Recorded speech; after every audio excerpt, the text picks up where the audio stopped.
Hello and welcome everyone to this afternoon's Meet the Pros series. Today's guest is Dr. Alissa Nolden. She is assistant professor in the Department of Food Science at the University of Massachusetts Amherst. She earned her bachelor's in food science from UMass Amherst and her doctorate in food science from Penn State. Dr. Nolden's lab research focuses on chemosensory perception in human beings. Specific areas of interest include individual differences in responses to foods and chemicals, and how that's associated with genetic variability, and how chemosensory perception changes as a result of dietary exposure, disease, or therapeutic compounds. Understanding the pathways and mechanisms regulating this change in sensory response can better provide tools and strategies to patients and clinicians to help manage these changes. Long-term research plans include developing new approaches, including development of food products to enhance food enjoyment. And I also read today, Dr. Nolden, that you are doing some research into the effects of COVID on people. That's correct. Yep. Great. So I'll hopefully get to talk a little bit about that as well. Yes, definitely. Well, welcome. Thank you very much. I'm excited to be talking with all of you today, and we have a small group, so please don't be shy with asking questions. You can stop me at any time, or I'll try to keep an eye on the chat, or if Matt, you can always stop if I miss a chat to follow up on a question. So you could see from my bio that I went to undergrad at UMass Amherst and now back at UMass Amherst. At the time when I was a freshman in food science, I was one of two freshmen that majored in food science at the beginning. So it is a small field. Now I think we have about 10 freshmen that would join. So we have about an undergrad program of about 50 to 80, depending on the year. So it is a very, very small field, and not a lot of universities have food science. And so I think I'm one of the few people who had heard about food science prior to starting college. I originally started out thinking I wanted to do nutrition, still really enjoying food and being in the kitchen and cooking, but didn't really want to pursue like a chef position. And so it was actually during my interviewing at colleges that for nutrition that someone had suggested looking into food science. And being from Massachusetts, UMass Amherst is one of the few that has food science and is actually a nationally renowned and accredited program for food science. So I did start my career in food science at UMass. And so what is food science? Food science, it does have a bit about nutrition. It has to do with engineering, how is process of food through a plant. It has to do with chemistry. Not so much about chemistry when you consume it, although some of it does have to do with it, but more about the chemistry of compounds while you're cooking it, usually in large quantities, right? We're trying to develop food for mass products, whereas gastronomy, maybe you've heard of the term, is more of a how do compounds interact, in a small batch scale or in a kitchen, even though it's the same type of science.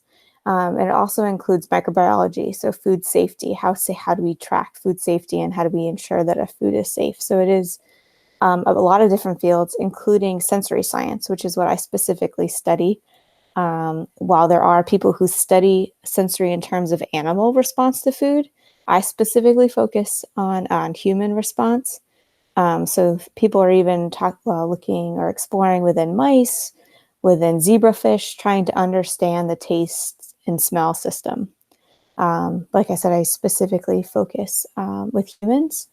So there's within food science, it's a very multidisciplinary field, and you can get exposure to a lot of different areas. In industry, so a specific job maybe for sensory science is evaluating whether or not a food product would be successful in the market. A lot of my friends that I went to school with work at companies like Hershey, M&M Mars, Pfizer, which is a big pharmaceutical company that do Advil and Emergency or some big products.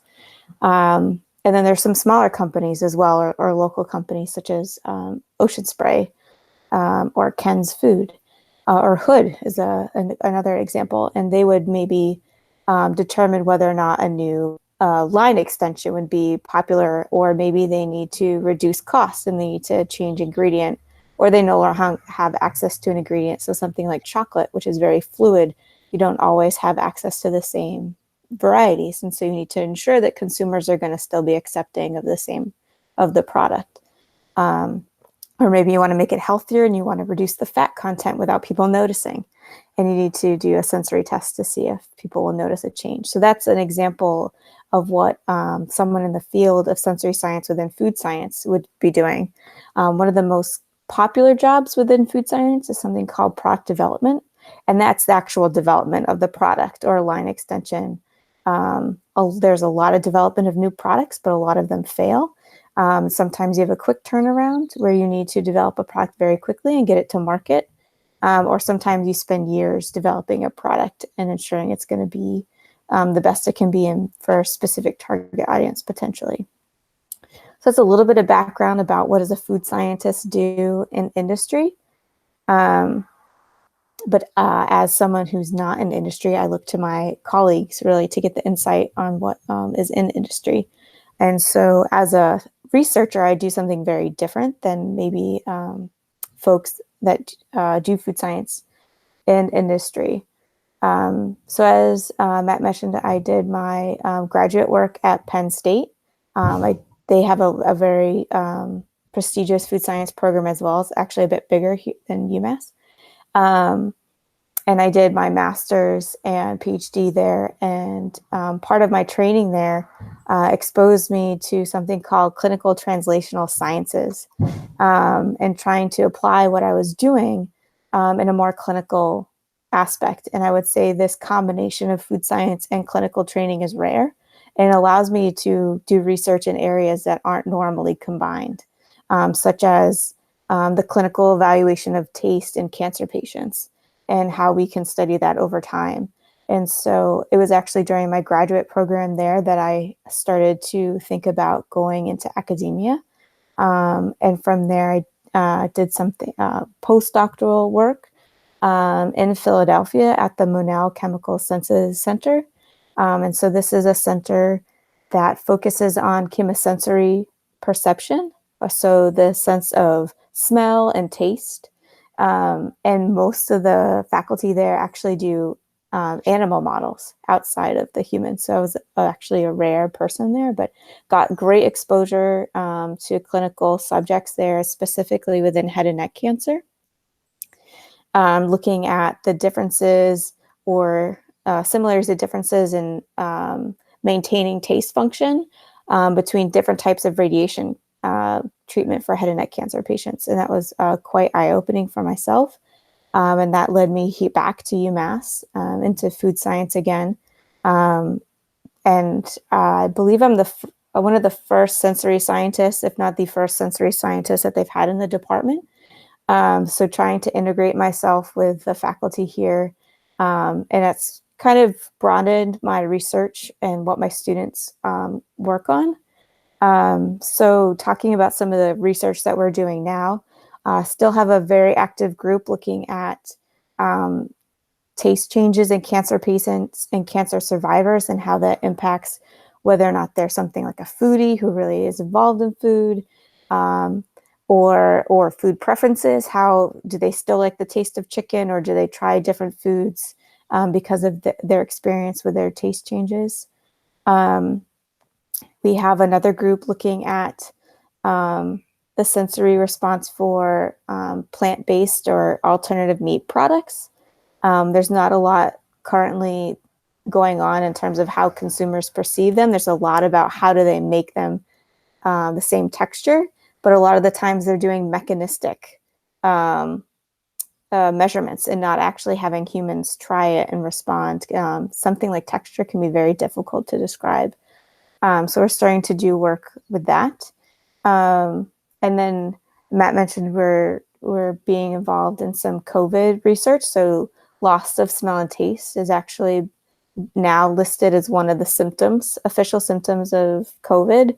It appears to be one of the first. So before you have any other respiratory symptoms, patients are reporting loss of smell, loss of taste, and we're starting to track patients on their symptoms as they become diagnosed, and trying to figure out how long it lasts and how it impacts or relates to other symptoms as well. We have another student working on plant-based yogurts. So how do the texture and flavor differences between a traditional yogurt and a plant-based yogurt? And so some of the other work, we're trying to biopsy some of your taste cells from your tongue. So we're able to harvest those and analyze them for expression for different genes. So the way we are able to receive taste is through receptors in our tongue, and we can actually quantify those and look to see how those vary across individuals and how they change with your diet. And this could be really important for things like trying to figure out how to help people with taste problems, or if they have a diet high in sugar, they might have a higher preference for sugar because of a lower expression of your taste or sugar receptors in your tongue. So there's a lot that can be learned from this. In addition to looking at genetic differences in taste. So a lot of my prior work was looking at genetic differences in bitter taste receptors, which is related to our perception of things like ethanol and how much we could consume alcohol or things like this, and also non-nutritive sweeteners or things like aspartame, ACE-K, and stevia. So for people who maybe have a preference for a sweetener, that actually might be due to your actual genetics for your bitter taste receptors on whether or not you can perceive those off taste or bitter notes from those sweeteners. So trying to understand more about that, and not just within the area of sweeteners, but other food compounds as well. Specifically now focusing on things like that elicit a metallic sensation and the genetic relationship with that as well. So very diverse, I think, in terms of the work that we're doing, both within food and trying to understand the taste system and learn how diet and genetics impact our taste preferences, and how to better understand taste loss in cancer patients and work with clinicians on following patients and giving them guidelines on things that they could try to help with their taste loss, whether or not it's during treatment, 3 months treatment, or even 2-3 years post-treatment, people are still having problems. So most clinicians aren't trained on how the taste system works and how it's different from flavor and smell. And so just giving them some education and training on that language as well. So very clinical, and then also working within the food industry as well. So I think the only thing that I didn't get to note on was going back to the different jobs within the industry and the pay range, which definitely differs based on your area. So someone who specializes in food engineering versus product development versus food safety, sensory, it's all a little bit different. But even with the bachelor's, we're starting at 50,000, going up to 80,000 range. And then with a master's, starting closer to 65,000, even into the 85,000. So it doesn't give you a huge pay bump. It also depends greatly on the region, but a PhD, you would become like an expert in an item or an area, and you would start off much higher, probably close to 95,000 to 100,000 with a PhD, and then upwards from there. So just wanted to mention that as well. So yeah, I'm really open to talking about my experience, talking about opportunities in industry, even things that maybe I didn't talk about with my research, or other things you've heard, or questions you have even about how the food industry works. So happy to talk more with each of you if you have specific questions. Thanks for that, Alissa. It's a fascinating field. one question I have is why, when you plug your nose, can't you taste anything? That's a good question. So when you plug your nose, you're actually blocking something that's called your retronasal olfaction. So when you close your nose, you actually are only activating your taste, which is by definition sweet, sour, bitter, salty, and umami. Mm-hmm. So if you were to have something like a jelly bean and hold your nose, you'd only be able to taste sweet. Or if in the case of maybe like a sour jelly bean, you'd also be able to taste sour. Like so something like a lemonade. And when you're chewing and you release your nose, that's actually when you get the flavor, which is what we describe as is actually your olfactory receptors telling you, is it a blueberry? Is it popcorn? And you can also do this with some if you do Sprite and root beer, or similar if you do like 7-Up and Dr. Pepper. If you were to blindfold yourself or close your eyes and you taste one and then the other with your nose closed, you would be able to tell the difference. They taste exactly the same. And when you release your nose is when you actually get those flavor notes that make it that distinctive 7-Up versus Dr. Pepper. It's very fascinating That's very interesting. experience. So you could try this at home. So what would you, I mean, and you just pointed out that there's a difference between taste and flavor. Can you say more about that? Yeah. So as I said, taste is the 5 senses, so sweet, sour, bitter, salty, and umami, and that's just in the mouth. So we perceive those through taste receptors in our tongue. Um, Whereas the flavor is a combination of smell, typically retronasal, so smells releasing while you're chewing, or odor compounds up into your nasal passage and into your olfactory bulb.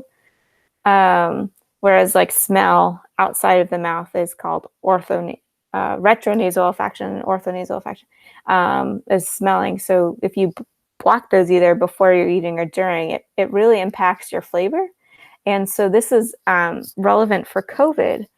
So typically patients or people who have a common cold, right? You have a poor sense of flavor and you say, I can't taste anything. Well, really, you could probably taste sugar on your tongue and you could taste salt, but you couldn't get those aroma compounds that give it that distinct flavor. And so typically this is thought to be due to a blocked nasal passage. So you're not getting those odor compounds to your nose. But for COVID, we don't have that blocked nasal passage. The mucus, for lack of a better word, is not a typical symptom for COVID, which is unusual for a respiratory illness. And so it was very surprising to scientists all over the world as to why people were complaining of smell and taste loss when you weren't having a blocked nasal passage. So it's very perplexing, I guess, for a lot of research right now and trying to figure out what's occurring during this respiratory illness that you're losing your sense of taste and smell most of the time temporarily, it appears. So it is fascinating for specifically this illness compared to other respiratory illnesses. Yes, and so the taste and the smell system work through different nerve systems.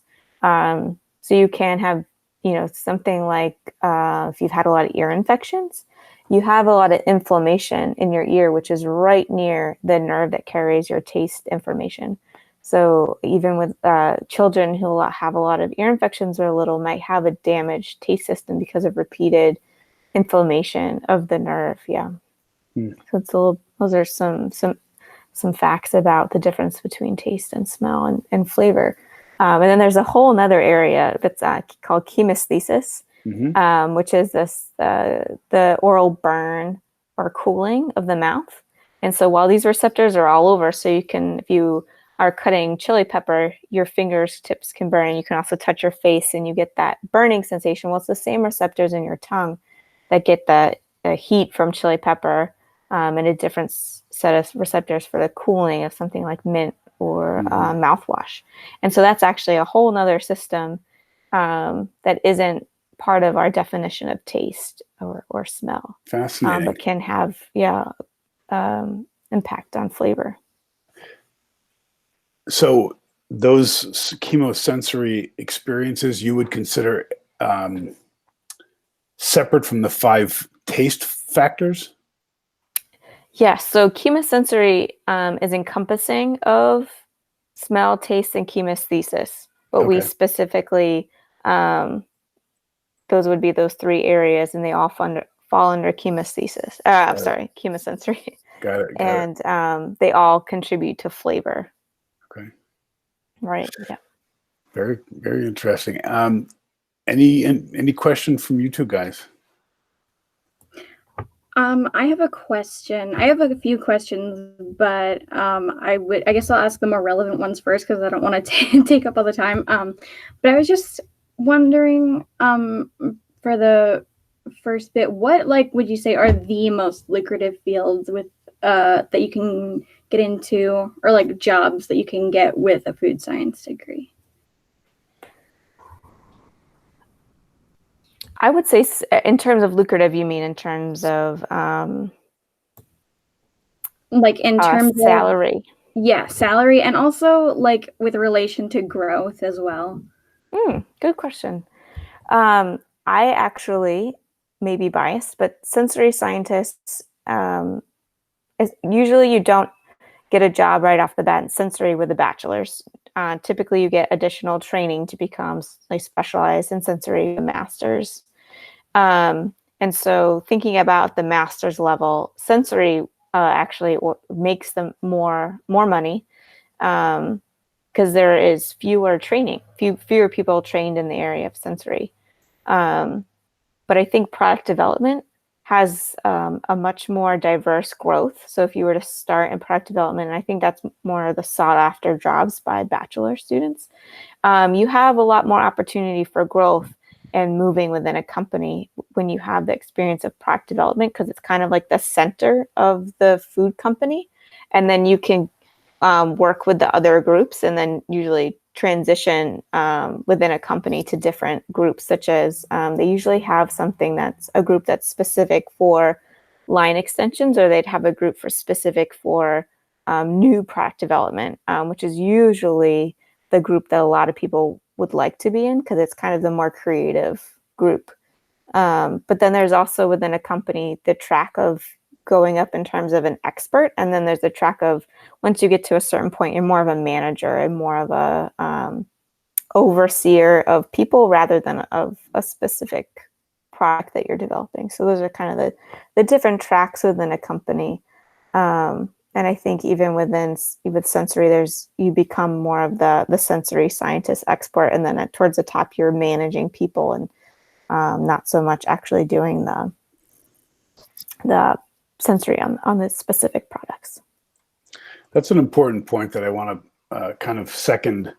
Is that Andrew? I think you had come after I'd covered this in some of the courses I've taught to the other students, but that's where all your people skills come in. Your people and your organizational skills. A lot of those soft skills that we talked about come into play as you move up a ladder, because you typically do move away from whatever the core frontline type of experience is, whether it's in science or, in my case, in education.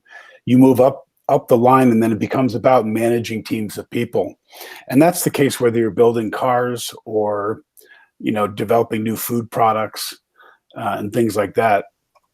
So it's something to remember that a lot of those, I always tell people the most difficult part of any job is people, because we're the most complex things out there. And I think that's why when you're managing people, the earnings do tend to increase. You have to not only have a mastery over the content that you're overseeing, but you also have to be able to work well with people and work with them as a team for them to be productive. So that's just a side note. That's very interesting. Good point. Thank you. You're welcome. If I may ask one more question, Sure. I don't want to speak over other people who probably have questions too, but just for personal interest, can I ask, what has your experience been with people with sensory issues due to a pre-existing disorder like autism, for example, or ADHD, who already have a predisposition to certain textures and tastes in a sense?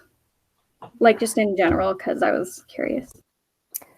That's a good question. I haven't directly worked with a group or a specific person or clinic on this, but I have heard of more like occupational therapists or therapists working with these groups on overcoming sensory challenges. And this is more similar to something I think like food aversions, like developing a food aversion or having one, and not necessarily a loss of function. And so I think that's where my area is more of you've developed an inability to detect something, whereas I think, and I'm not entirely sure this is my field, but I think like a sensory texture issue is more of like you have a problem or a different reaction to a texture or a sense that's not necessarily that you can't detect it, but it's that you just have that's my understanding, and I haven't actually worked with a group looking at that. Was I understand your question correctly there? Thank you. Okay. That's interesting. Yeah. Do you think a food science degree would be helpful if when working with like people with those issues, or do you think it would be better to like focus on a different aspect of like what would be causing the issue? That's a great question. I think I like the position that I am. I'm able to make, while I'm not a clinician, I'm able to have the background and knowledge about our anatomy and our system and work with the clinicians that are knowledgeable with the patient and come together to come up with a solution.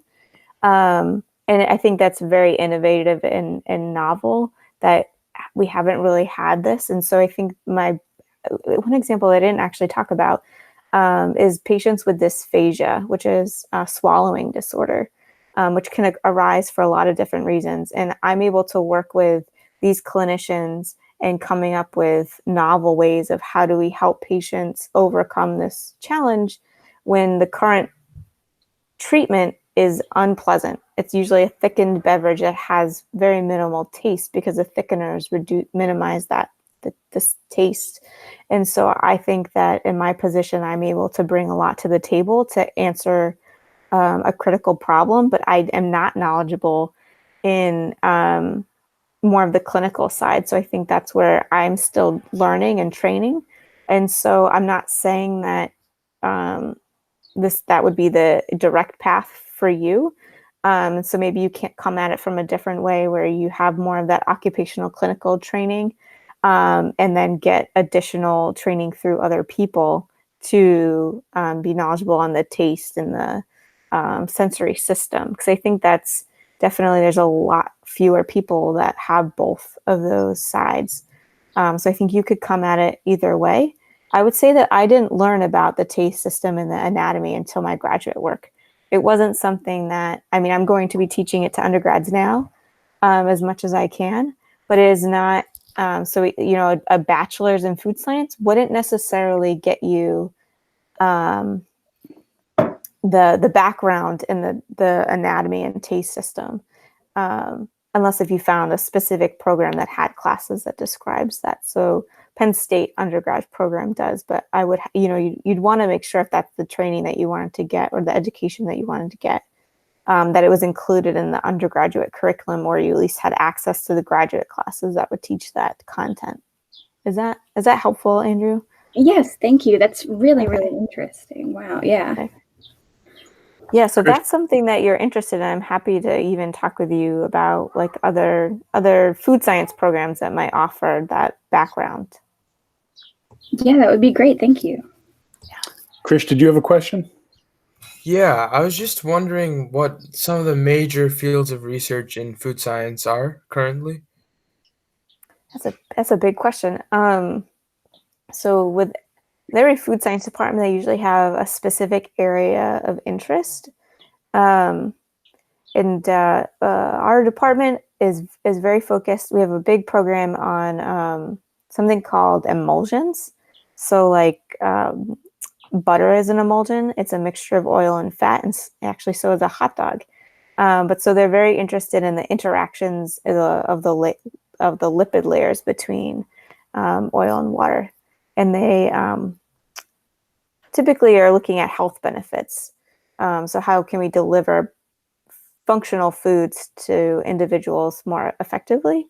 But other departments are more interested maybe in product based. So maybe they have an animals team that looks at just meat protein, or they have a food safety. So thinking about how do we more effectively make food safer, either through different processing, and how do we take what we can do in a lab setting and make it more efficient in a plant setting to make sure that plant workers can test products really quickly and get feedback. So something like limiting salmonella outbreaks. So sometimes getting counts back to making sure whether or not something is safe to send out can take a few days. So trying to speed up that process.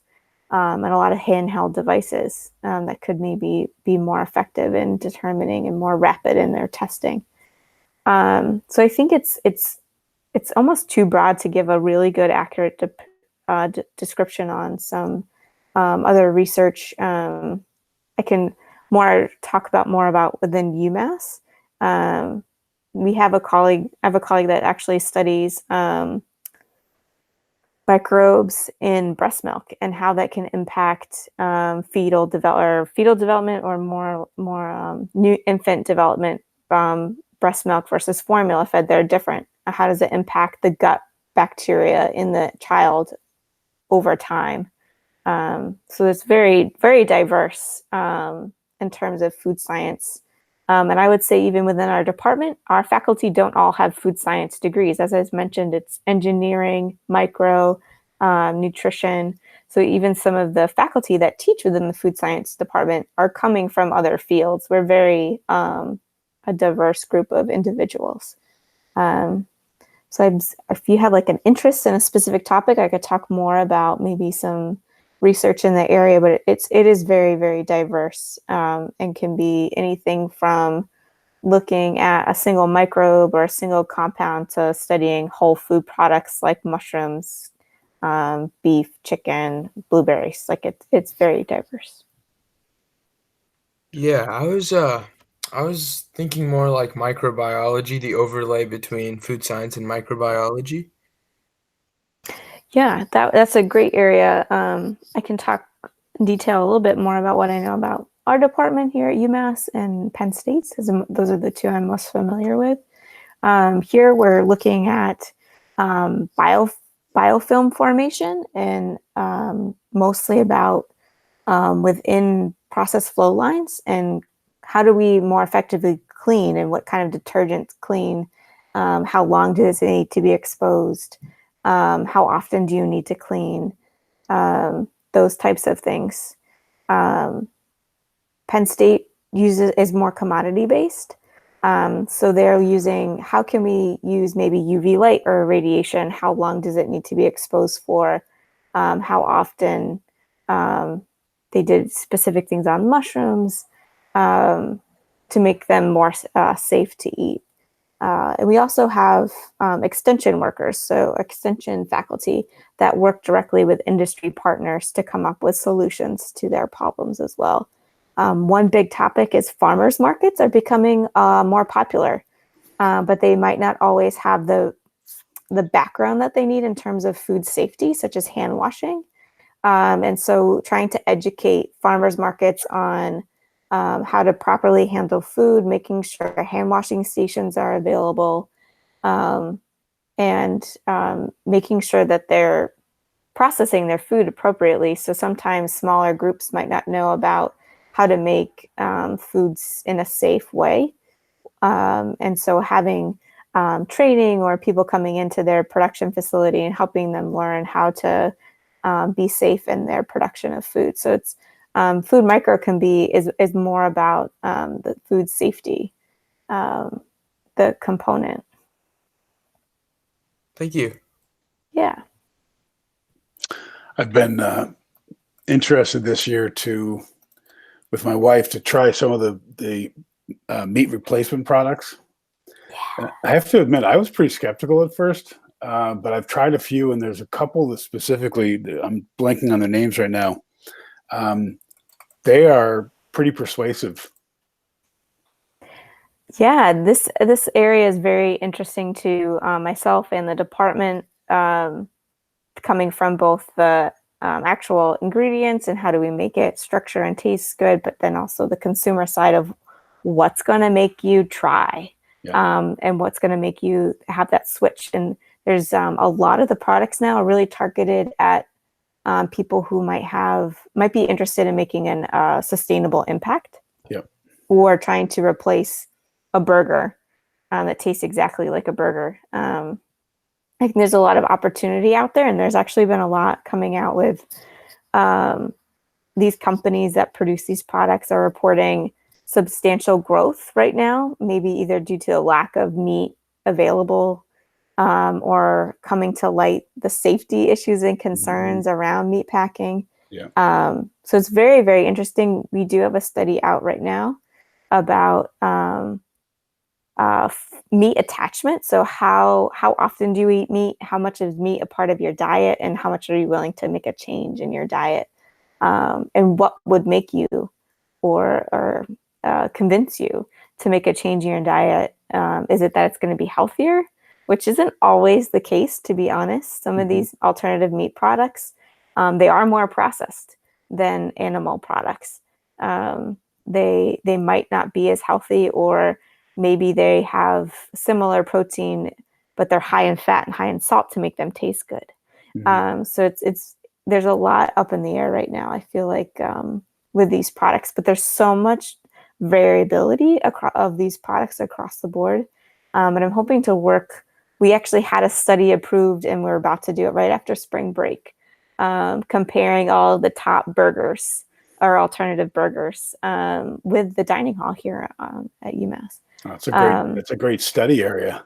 Yeah, but we are not able to do any in-person research with subjects anymore, and I have a feeling we're about a year away from being able to do anything like this again. So it's very disappointing that we weren't able to actually conduct it, but we're trying to launch some online surveys to kind of reach consumers, looking at their thoughts around meat. I think there's a lot, or alternative meat. I think there's a lot that can be done in this area, whereas the majority of products are coming out to replicate meat, and I think they're limiting themselves. And I think it's a great place to start, but I think there's a lot of other people who'd be willing to try something that's not just replicating a burger or a hot dog. Right.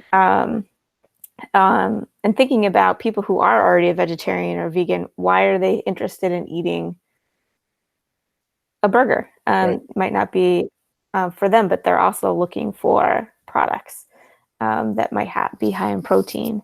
So I think there's a lot of opportunity in this area, and I think this is one area that will see a lot of growth in the next few years, and perhaps this current situation will make things move a little bit quicker.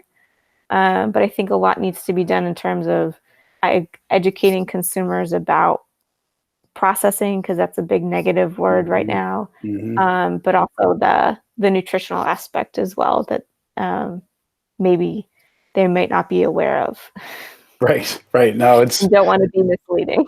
Yeah, that's right. I mean, my wife and I made our decision just on, we were looking at how much one cow contributes to global warming, and we were like, oh my God, like maybe we should really try this stuff. So we did, and we were pleasantly surprised. It really had a texture and a taste very similar to meat, even though, we were willing to, I think as long as the texture was like that, it was fine. But I did not ask the nutrition question until afterwards. Yeah. And I think, there's so much to do with, we're having it a burger. You've got other things that you add to it. It's great.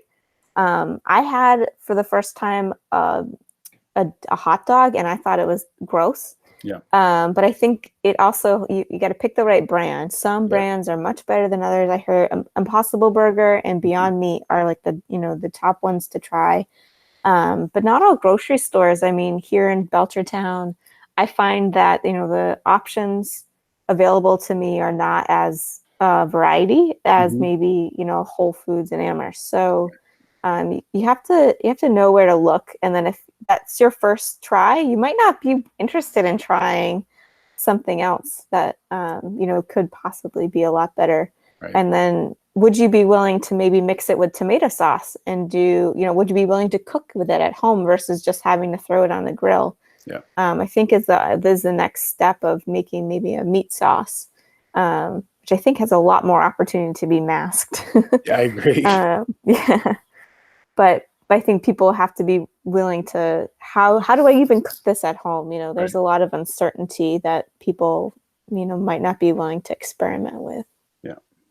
Yeah. I think the best way they can market it is do what Trader Joe's does, which is like just give out free samples. Like, it's kind of risk free. Just try it once. You don't have to dive in. But Get them hooked. Yeah. exactly. Yeah. Yep. Do you guys have any other questions, Andrew and Krish? You guys all set? Well, Alissa, this has been great. I really appreciate your time and taking outside of a beautiful day. This is another one of a string we've had, but I appreciate your time and your effort putting into this. Yeah, thank you very much for inviting me, and I hope, Matt, I think now you should have my email with the invite going out, but for the students, feel free to email me with any other questions that you might have come up or didn't want to ask, or you think about later. Happy to talk about, UMass, the food science program, or the research that we have going on. Great. Thank you so All much. right, well, have a great weekend, everyone. Yeah, you too. Thank you. Thank you, guys. Great questions.